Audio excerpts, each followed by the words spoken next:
नमस्कार, Ajit web TV देख रहे सभी दर्शकों का स्वागत है। मैं रोहिणी ओब्रॉय और आप देख रहे हैं खबरों के आईने से। इस वक्त स्टूडियो में हमारे साथ मौजूद है अजीत समाचार से न्यूज एडिटर विकास सचदेवा जी। विकास जी, मैं स्टूडियो में आपका बहुत बहुत स्वागत करती हूँ। बहुत बहुत शुक्रिया। तो आज के कार्यक्रम की शुरुआत हम अपने कुछ खास मुद्दों से करेंगे। सबसे पहले विकास जी, हम बात करेंगे पंजाब के चीफ मिनिस्टर भगवंत मान जी के बारे में जी, जो कि आज डॉक्टर गुरप्रीत कौर जी जो है हरियाणा के पिहोवा की, उनके साथ शादी के बंधन में बंध गए हैं। जी जी बिल्कुल। इनके बारे में आप थोड़ा सा विचार साझा कीजिए। देखिए, सबसे पहले तो मैं ये कहना चाहूँगा कि पंजाब के मुख्यमंत्री हरियाणा के दामाद बन गए। बिल्कुल बिल्कुल। तो अब जो पानी वगैरह के मसले हैं वो तो हैं मेरे कि ख्याल से सरकार के दामाद बन जी गए, जी खट्टर सरकार के भी कह सकते हैं आप। हाँ जी, हाँ जी। और पानी वगैरह के जो मसले हैं वो तो अब सुलझ जाने चाहिए इनके लेवल पर ही। इनकी शादी के बारे में मैं ये कहना चाहूँगा कि जो भगवंत मान जी हैं, इनका पहला विवाह हुआ था इंद्रजीत कौर थे उनके साथ, और उनके साथ विवाह के बाद इनके दो बच्चे भी हैं, दिलशान और सीरत। 17 साल का बेटा है और 21 साल की बेटी है। वो अब अमेरिका में सेटल हैं अपनी मदर के साथ, बच्चे। और 2015 में इंद्रजीत कौर के साथ जो भगवंत मान जी का डाइवोर्स हो चुका है। उसके बाद अब इनकी जो ये शादी, दूसरी शादी है डॉक्टर गुरप्रीत कौर के साथ।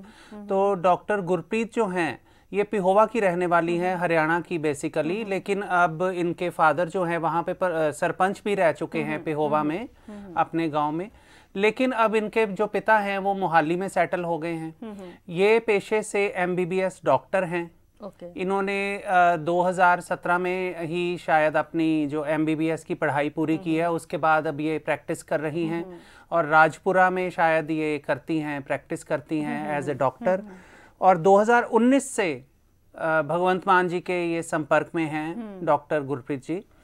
और इनकी जो है अरेंज मैरिज एक तरह से कह सकते हैं कि जो भगवंत मान जी की माता जी हैं और उनकी जो सिस्टर हैं भगवंत मान जी की, हाँ जी, हाँ जी, वो दोनों ही की ही ये पसंद हैं जो डॉक्टर गुरप्रीत कौर, उनकी ही पसंद है। चुनावों के टाइम भी काफी जी उनके साथ चुनाव के टाइम भी रही। और इवन की यहाँ तक कि जब शपथ ग्रहण समारोह था उस वक्त किसी को पता नहीं था, लेकिन उस वक्त भी शपथ ग्रहण समारोह में भी वो शामिल हुई थी। बिल्कुल।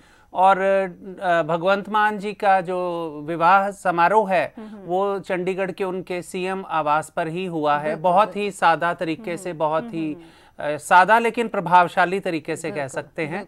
और दिल्ली के जो मुख्यमंत्री हैं अरविंद केजरीवाल, उन्होंने पिता की रस्म अदा करते हुए दूल्हा और दुल्हन का गठबंधन भी किया है। बिल्कुल किया। तो हम अपने बिहाफ पर, अपने कार्यक्रम की ओर से, अजीत वेब टीवी की ओर से मुख्यमंत्री भगवंत मान और डॉक्टर गुरप्रीत कौर को बहुत बहुत बधाई देते हैं और वैवाहिक जीवन के लिए शुभकामनाएं भी देते हैं। बिल्कुल। तो अगले मुद्दे पर आएंगे, बात करेंगे 10वीं और 12वीं कक्षा बोर्ड की। जी, 10वीं और 12वीं परीक्षाओं को लेकर कई तरह के अटकलें जो हैं वो चल रही हैं। जी जी। सरकार लोगों से पूछ रही है कि जो 10वीं और 12वीं के बोर्ड की परीक्षाएं हैं, जी बिल्कुल, उसमें क्या बदलाव आना चाहिए और क्या नहीं। हाँ जी, इसके बारे में थोड़ा बताइए कि ये क्यों। देखिए, 10वीं और 12वीं जब बोर्ड की परीक्षा का नाम आता है ना, तो आप देखेंगे कि बच्चे के माथे पर शिकन आ जाती है, थोड़ा सा खौफ सा आ जाता है कि बोर्ड का पेपर, बोर्ड की परीक्षा, बोर्ड का परीक्षा देने के नाम से ही बच्चा डर सा जाता है थोड़ा। और इस डर का जो असर है पेरेंट्स पर भी रहता है, क्योंकि अगर उनके बच्चे डरे हुए जाएंगे पेपर देने तो थोड़ा सा असर पेरेंट्स पर भी होता है।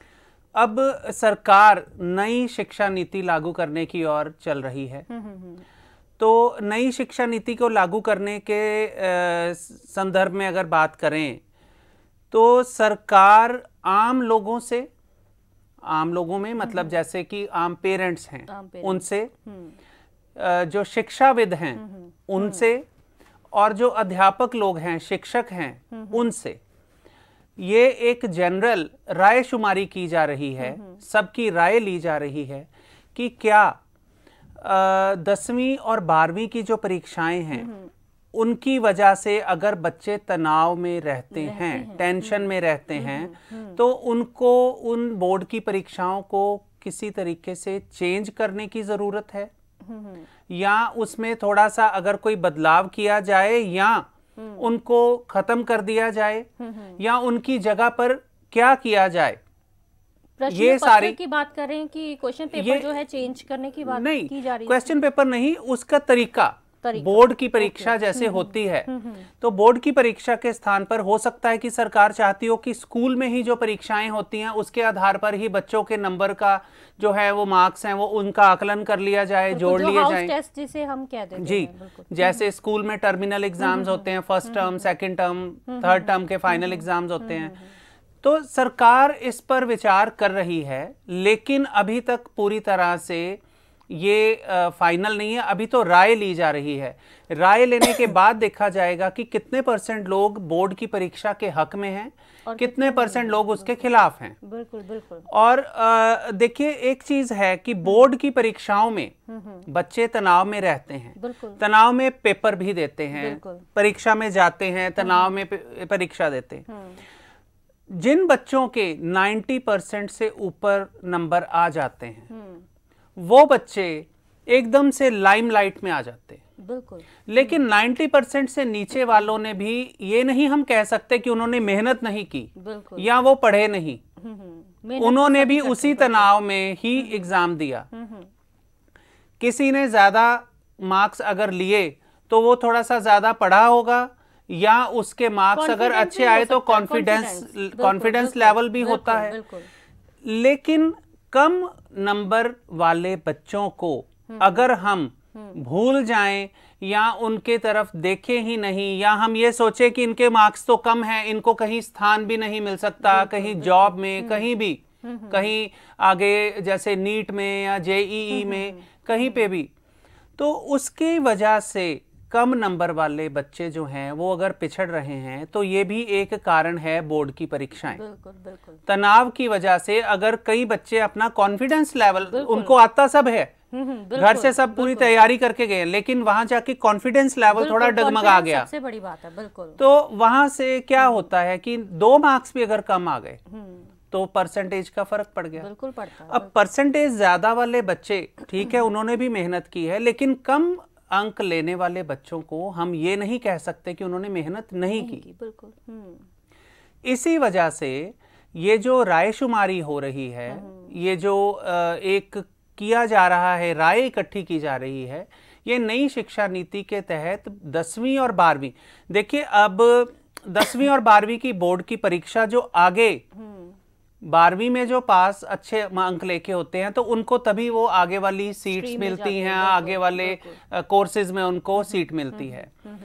लेकिन अगर बोर्ड की परीक्षा नहीं होगी तो उसका क्या तरीका होना चाहिए कि बच्चे आगे जाने के लिए किस तरीके से आगे जाएंगे, या आगे नए कोर्सेज में, आगे डॉक्टरी में जाना है, इंजीनियरिंग में जाना है, कहीं भी उन्होंने नेक्स्ट आगे स्टेप लेना है, तो वहां पर जाने के लिए उनका क्या तरीका होगा, ये नई शिक्षा नीति जारी होने पर ही पता चलेगा। बिल्कुल। लेकिन फिलहाल जो लोगों से पूछा जा रहा है उसमें एक तो पूछा जा रहा है कि पढ़ाई के मामले में, बच्चों की जो पढ़ाई है उस मामले में पेरेंट्स की जो शमूलियत है, पेरेंट्स की जो उसमें पार्टनरशिप कह सकते हैं, वो कितनी होनी चाहिए और कैसे होनी चाहिए, बढ़नी चाहिए। बच्चों के साथ पेरेंट्स भी इन्वॉल्व होने चाहिए पूरी तरह से।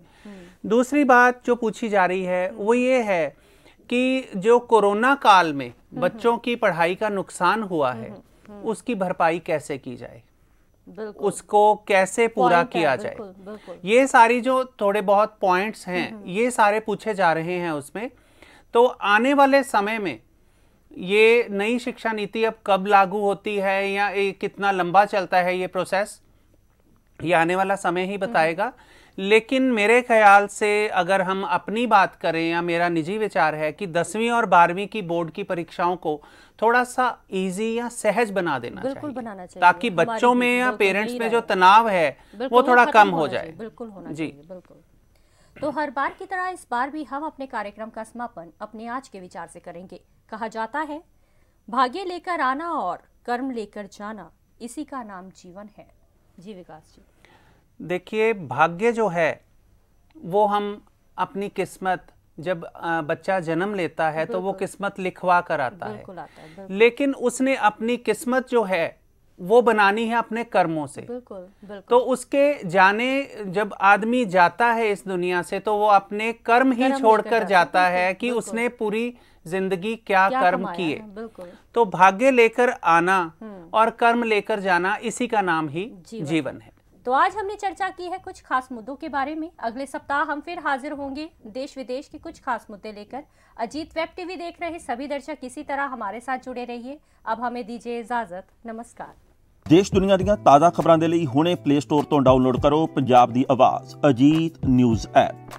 ਹੁਣ ਤੁਹਾਡਾ ਆਪਣਾ ਅਜੀਤ ਹਰ ਸੋਸ਼ਲ ਮੀਡੀਆ ਪਲੇਟਫਾਰਮ ਦੇ ਉੱਤੇ ਉਪਲਬਧ ਹੈ। ਫੇਸਬੁੱਕ ਦੇ ਉੱਤੇ ਹੁਣੇ ਲਾਈਕ ਤੇ ਫੋਲੋ ਕਰੋ ਅਜੀਤ ਦਾ ਅਫੀਸ਼ੀਅਲ ਪੇਜ ਡੇਲੀ ਅਜੀਤ ਤੇ ਹਾਂ ਨਾਲ ਹੀ ਦੋਸਤਾਂ ਨੂੰ ਪੇਜ ਲਾਈਕ ਕਰਨ ਦੇ ਲਈ ਇਨਵਾਈਟ ਕਰਨਾ ਨਾ ਭੁੱਲਣਾ। ਇੰਨਾ ਹੀ ਨਹੀਂ, ਹਿੰਦੀ ਦੇ ਵਿੱਚ ਖਬਰਾਂ ਵਾਸਤੇ ਲਾਈਕ ਤੇ ਫੋਲੋ ਕਰੋ ਸਾਡਾ ਫੇਸਬੁੱਕ ਪੇਜ ਅਜੀਤ ਸਮਾਚਾਰ ਹਿੰਦੀ। YouTube ਦੇ ਉੱਤੇ ਵੀਡੀਓ ਖਬਰਾਂ ਦੇਖਣ ਦੇ ਲਈ ਹੁਣੇ ਸਬਸਕ੍ਰਾਈਬ ਕਰੋ ਅਜੀਤ ਦਾ official YouTube channel Ajit web TV. ਤੁਹਾਡਾ ਆਪਣਾ ਅਜੀਤ ਹੁਣ ਟਵਿੱਟਰ ਤੇ ਇੰਸਟਾਗ੍ਰਾਮ ਦੇ ਉੱਤੇ ਵੀ ਉਪਲਬਧ ਹੈ। ਟਵਿੱਟਰ ਦੇ ਉੱਤੇ ਖਬਰਾਂ ਦੇ ਲਈ ਫੋਲੋ ਕਰੋ ਡੇਲੀ ਅਜੀਤ ਤੇ ਇੰਸਟਾਗ੍ਰਾਮ ਦੇ ਉੱਤੇ ਖਬਰਾਂ ਦੇ ਨਾਲ ਵੀਡੀਓ ਦੇਖਣ ਦੇ ਲਈ ਫੋਲੋ ਕਰੋ ਬਲੂ ਟਿਕ ਵਾਲਾ ਸਾਡਾ ਅਫੀਸ਼ੀਅਲ ਚੈਨਲ ਡੇਲੀ ਅਜੀਤ। ਇੰਨਾ ਹੀ ਨਹੀਂ, ਅਜੀਤ ਦੇ ਵੀਡੀਓ ਹੁਣ ਤੁਸੀਂ ਐਪਲ ਟੀਵੀ ਦੇ ਉੱਤੇ ਵੀ ਵੇਖ ਸਕਦੇ ਹੋ ਤੇ ਨਾਲ ਹੀ ਅਜੀਤ ਅਖਬਾਰ ਦਾ ਡਿਜੀਟਲ ਐਡੀਸ਼ਨ ਪੜ੍ਹਨ ਦੇ ਲਈ ਡਾਊਨਲੋਡ ਕਰੋ ਅਜੀਤ ਈ-ਪੇਪਰ ਐਪ। ਤੁਹਾਡਾ ਆਪਣਾ ਭਰੋਸੇਯੋਗ ਚੈਨਲ, ਤੁਹਾਡੀ ਆਪਣੀ ਆਵਾਜ਼, ਪੰਜਾਬ ਦੀ ਆਵਾਜ਼ ਅਜੀਤ।